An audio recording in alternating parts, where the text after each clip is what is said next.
Hello students, welcome to Adam academy. मैं हूँ आरिफा। चलिए आज हम फ्रस्टम ऑफ अ कोन के बारे में सीखेंगे। आपने कोन तो देखा ही होगा, राइट? तो ये है कोन।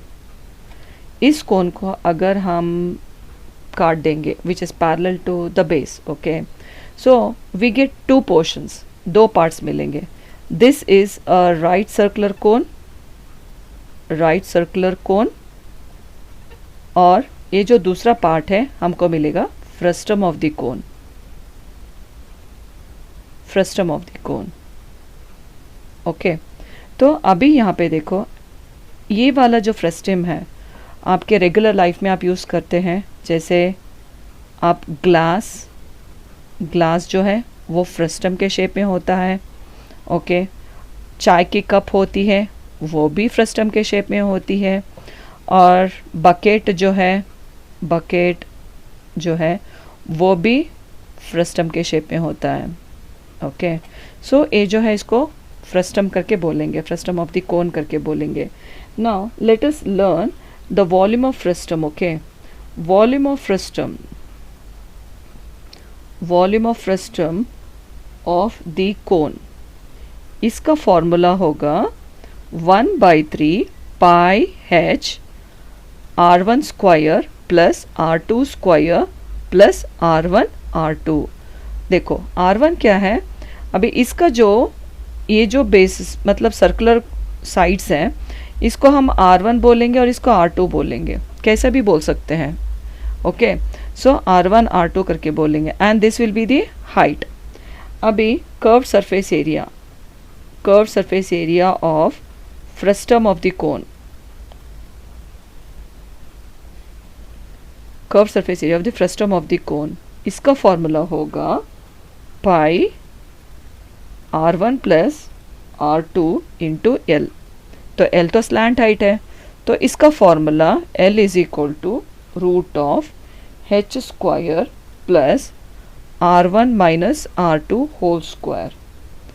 बस इतना आप सीख लो, ये बहुत इजी है। ओके,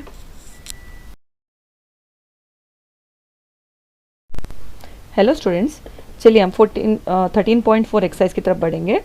और drinking glass is in the shape of frustum, ये फ्रस्टम के शेप में है। ओके, जिसका हाइट है 14 सेंटीमीटर हाइट है, एंड इसके डायमीटर दो सर्कुलर एंड्स, यहाँ पे we have got two circular ends. So इसका D1 होगा 4 सेंटीमीटर और यहाँ पे D2 होगा 2 centimetre. Okay, now let me write here h is equal to 14 centimetre. So D1 is 4 centimetre, तो रेडियस विल बी इसका आधा 2 सेंटीमीटर। ओके, नाउ D2, इसका D2 है 2 सेंटीमीटर, तो इसका R2 विल बी 1 सेंटीमीटर। अभी क्या फाइंड करना पड़ेगा, find the capacity of the glass. Capacity is nothing but the volume, इसका कितना है volume. So volume of the glass, so volume of the glass is in frustum shape. Okay, so frustum का formula होगा 1/3 pi h into R1 square plus R2 square plus R1 R2 which is equal to 1/3 pi का value 22/7 into height is 14 centimetre, R1 square होगा 2 square plus R2 square will be 1 square plus R1 R2 2 into 1, ठीक है, विच is equal to, अभी 7 1 ज़ा 7 2 ज़ा cancel करेंगे, 22 into 2 is 44 divided by 3 होगा, और यहाँ पे 2 स्क्वायर, 2 को 2 बार मल्टीप्लाई करो, 2 2 ज़ा 4 प्लस 1 को 2 बार मल्टीप्लाई करो, 1 1 ज़ा 1 प्लस 2 1 ज़ा 2, ठीक है, which is equal to 44 divide by 3। ये तीनों को ऐड करेंगे, 4 प्लस 1 5, 5 प्लस 2 इज़ 7, ठीक है। अभी हम क्या करेंगे, ये दोनों को हम मल्टीप्लाई करेंगे, मल्टीप्लाई करने से हमको 308 मिलेगा डिवाइडेड बाई 3। ओके, सो अभी यहाँ पे देखो डिवाइड करेंगे, 308 3 से डिवाइड करेंगे, ठीक है, 3 1 ज़ा 3, अभी ये जो 0 उतरेगा 3 0 ज़ा 0, एंड ये 8 आएगा, 3 2 ज़ा 6 होगा, 2 रिमाइंडर। तो हम क्या करेंगे, जो हमको आंसर आया है 102, सो 2/3 सेंटीमीटर स्क्वायर। सो ये होगा इसका answer.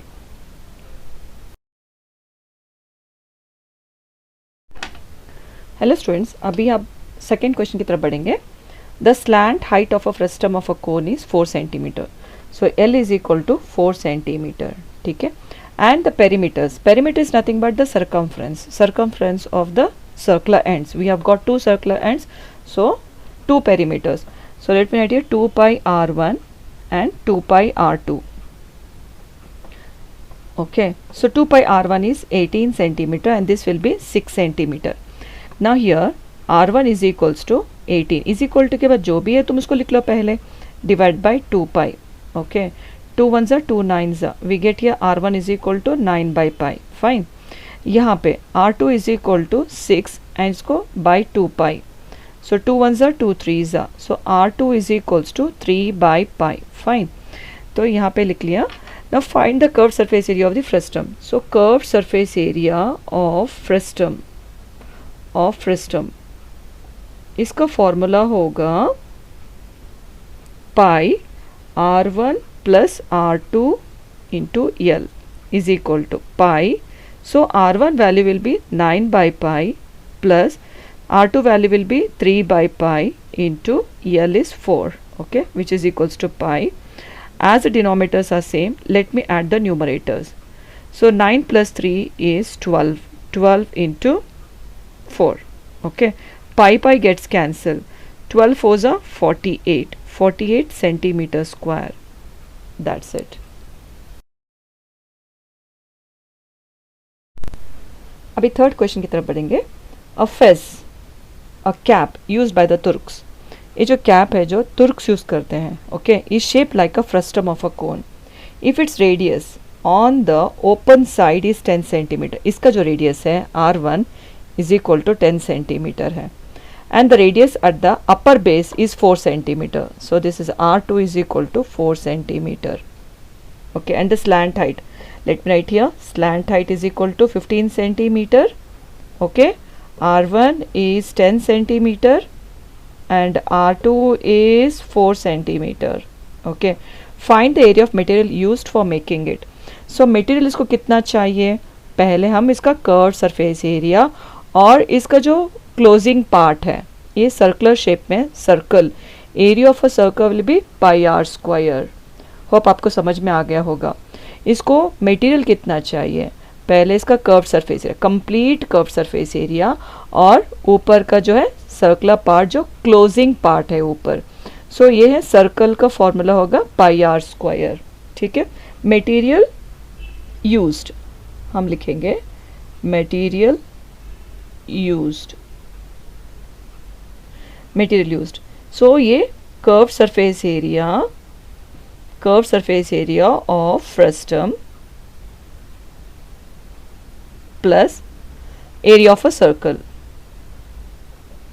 Area of a circle. इसका फॉर्मूला होगा pi R1 plus R2 into L और ये होगा पाई आर स्क्वायर. तो ये जो है 2 है, ओके, ऊपर का. So let me take pi common निकाल देंगे तो यहाँ पे रह गया R1 plus R2 into L plus R2 square. याद रहे, इसको ब्रैकेट लिखना बहुत ज़रूरी है. अगर आप ब्रैकेट नहीं लिखेंगे तो ये बन जाएगा ऐसे, तो कम्प्लीटली रॉन्ग होगा. Please do write a bracket, okay. Bracket ज़रूरी है वरना ऐसा हो जाएगा, that will be totally wrong. You will be losing marks for this, so never do that. So इसका पाई का फॉर्मूला होगा 22/7, ओके. R1 का होगा 10 plus R2 is 4, okay. And इसका slant height is 15 plus R2 का value होगा 4 square. ठीक है, which is equals to 22/7 into 10 plus 4 is 14 into 15 plus 4 को 2 बार मल्टीप्लाई करो, 4 4 ज़ा 16 विच इज़ इक्वल्स टू 22/7.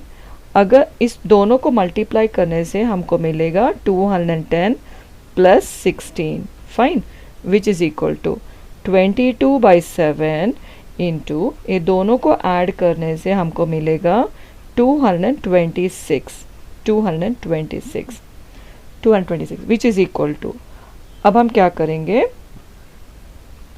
करेंगे नेक्स्ट, ये दोनों को मल्टीप्लाई करने से हमको मिलेगा 4972 डिवाइड बाय 7। अभी हम डिवाइड करेंगे, ओके। सो 4972 7 से डिवाइड करेंगे, 7 7 ज़ा 49, ठीक है। अभी हम 7 मिलेगा, 7 1 ज़ा 7, ओके। अभी ये 2 लेके आएंगे, 2 तो जाएगा नहीं, सो 7 0 ज़ा 0, ओके 2। तो हमको आंसर मिलेगा 710, ओके, 2/7 सेंटीमीटर स्क्वायर।